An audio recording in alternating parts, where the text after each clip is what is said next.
Hi, water or juice? So, why do I ask that question? We will get to that uh, at the end of the video, yeah? But let me speak about why Bible, why Nehemiah, why John. Um, this channel is focused on prayer and worship, yeah? But the thing is, prayer is not just speaking the word. It's not just somehow crying on the Lord. It is speaking from His word. Worship is not just singing. It is to align with the will of God, you know. And when we fill ourselves with the word, we can communicate with the Lord because His word is flowing to us. The same as when we are filled with everything what is on social media and news. You know, you don't smile much or you look for things to somehow make you feel better, you know. But the overall image of the world doesn't look like it is gonna go into right direction. And this is where we are. Why Nehemiah? Because Nehemiah is not some old story only, you know. It is the image. It is actual image of church. The same as in Ezekiel is the story about the dry bones, you know, and those bones connect, but by prophecy, not just like that. Somebody have to speak the word, yeah. So, and God called that prophesying, you know, speaking the word of God in right time, in right place, in right way is prophetic. So that's how the bones become mighty army. That's so similar to Nehemiah and his rebuilding the wall, you know. That was also the glory that was taken down and somebody felt the pain. Somebody have to feel pain over the church today, you know.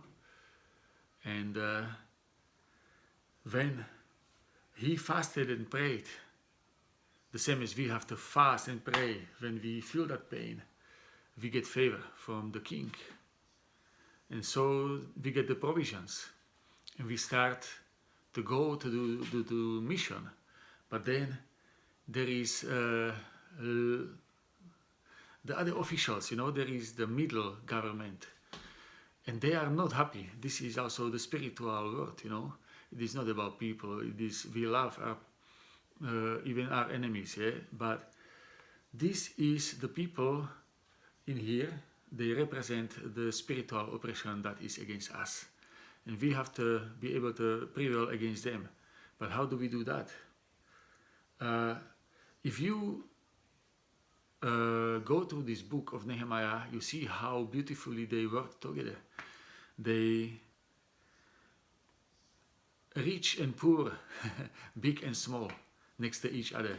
Priest building, goldsmiths working, yeah, all kind, you know, people who were supposed to be saving their hands for fine work, they was building.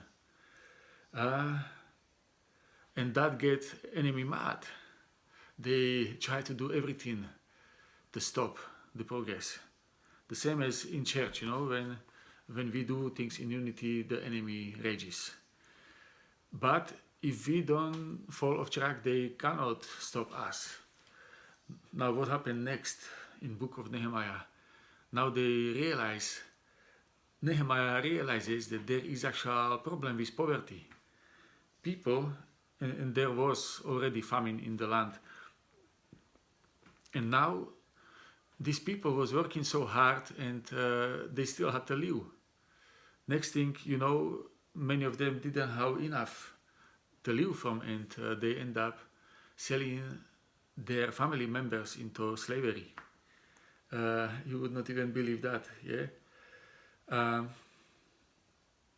and so what Nehemiah does, he speak, he speak to those who had power to decide, and those who had money, and those who was leaders. He tell them, stop this usury, let's do better. And they did. Now this make me think it all started with fast and praying. Now in Isaiah 58 is mentioned what is the true fast. The true fast is not to look like we're fasting, but it is to bring this type of freedom, to loose the bonds, to undo the heavy burdens, to let oppressed go free, break every yoke, feed the hungry, and give shelter to those who don't have it. And this is what is the true following of Christ. As I say in my first shirt, which I shared this year, I was asking what God truly wants from us. And it was basically answered, He wants us to love Him and love each other. And practically, So it is not only tell I love you, but start not only like give a few pounds or do random act of kindness, but